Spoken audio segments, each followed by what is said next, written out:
आशिक रसूल किसको कहते हैं?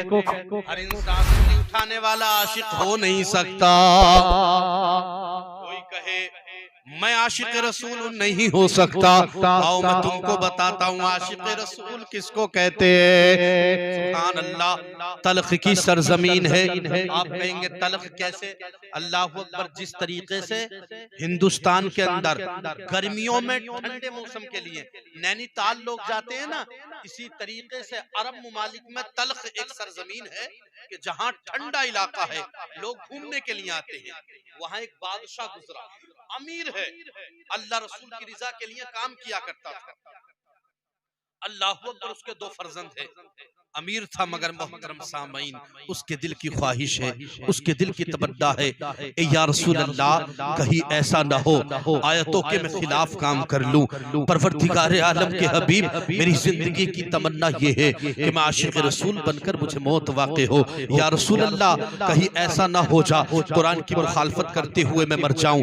वो तल्ख के अंदर जो बादशाह रहता था ना, उसके दिल की ख्वाहिश थी कि या रसूल अल्लाह, मैं तो ये चाहता हूँ जब मुझे मौत आए तो मैं आशिक रसूल हूँ, मेरा सीना इश्क रसूल का मदीना बना हुआ हो। या रसूल अल्लाह, मेरे दिल की तमन्ना यही है, ए मेरे आका, जब मुझे मौत आए तो आपके कदमों पर कुर्बान हो जाऊं। अल्लाह अकबर, तल्ख की सरजमीन पर अपनी जिंदगी को गुजार रहा है, तो उसके बच्चे हैं, मगर ख्याल करता है या रसूल अल्लाह, कहीं ऐसा ना हो जा, दौलत तो मेरे पास बहुत है मगर ऐसा ना हो जा ये दौलत अल्लाह अकबर दुनियादारी में मैं खर्च कर दूं, अल्लाह रसूल के लिए ना खर्च कर पाऊं, कहीं ऐसा ना हो जा। ये उसके दिल की तमन्ना है, यही ख्वाहिश में अपनी जिंदगी को गुजार रहा है। अल्लाह अकबर, मगर उसके दो बच्चे अपनी जिंदगी को गुजार रहे थे। आखिरकार बादशाह का इंतकाल हो जाता है, वो मर जाता है। आप भी जानते हैं हर इंसान को मौत है, मरना तुम्हें मुझे है। प्यारे रब्बे कदीर की बारगाह में हाजिर होना है।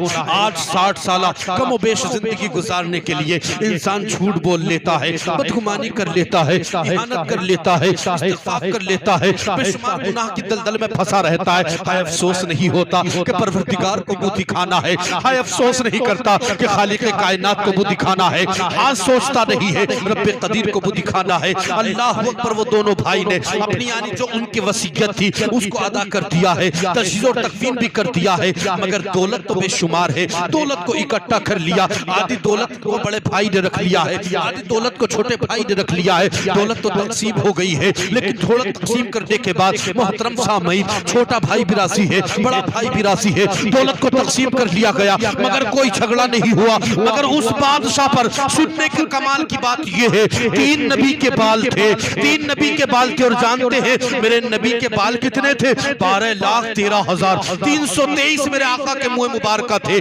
मेरे आका के 3 मुँह मुबारक, 3 बाल शरीफ उस पर मौजूद थे। अब सिहाबी रसूल अल्लाह अकबर, बादशाह के दोनों बच्चों ने दौलत को तो तकसीम कर लिया है, आधी दौलत को बड़े भाई ने रख लिया, आधी दौलत को छोटे भाई ने रख लिया है। दौलत को इकट्ठा करने के बाद दोनों ने रख लिया है, कोई झगड़ा नहीं हुआ। मगर 3 बाल है, भाई तो है, एक बाल बड़े भाई ने रख लिया, एक बाल छोटे भाई ने रख लिया, मगर रखने के बाद झगड़ा नहीं हुआ। तीसरे बाल की जब बारी आई तो बड़े भाई ने कहा आधा बाल मुझे दे दे, आधा बाल तू रख ले। मगर सुभान अल्लाह, कसम खुदा की, ये होता है इश्क। छोटा भाई कहता है खबरदार हो जा, तू नबी के बाल को तोड़ेगा, तू नबी के मुँह मुबारक को तकसीम करेगा, उनको तोड़ना चाहेगा। अल्लाह अकबर, बड़ा भाई कहता है तोड़ना तो होगा वो भाई, वरना मुझ पर कम आ जाएगा या तुझ पे कम आ जाएगा। अल्लाह अकबर, जैसे ही लड़ने लगा, बड़े भाई ने कहा था अगर तू लड़ता है तो एक काम कर, दौलत को तू मुझे दे दे, बालों को तू रख ले। तो उसने कहा अरे सौदा तो अच्छा है, ये तो थोड़ी सी दौलत की बात है, अगर तू चाहता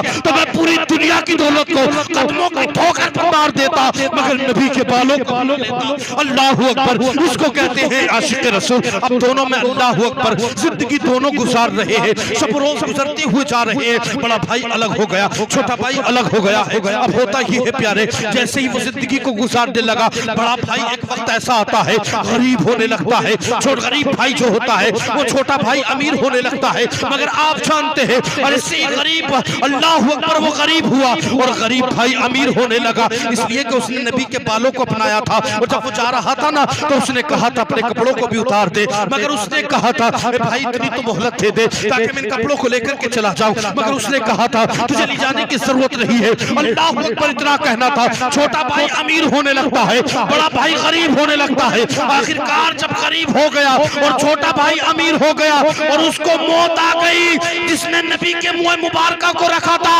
तो मौत आने के बाद नबी तमाम औलिया इकराम के ख्वाबों में आ गए और आका ने बताया फला मकाम पर मेरा वली मरा है जिसने मेरे मुंह मुबारक के लिए दौलत को दौलत ठोकर मार दी, दुनियादारी को ठोकर मार दी, तमाम चीजों को ठोकर मार दी। तमाम औलिया से कहा था वो मकबूल है, और जो उसकी तमाम दुनिया वालों को खबरदार कर दो जो उसकी कब्र पे चला गया वो भी अल्लाह की बारगाह में कबूल हो रहा है।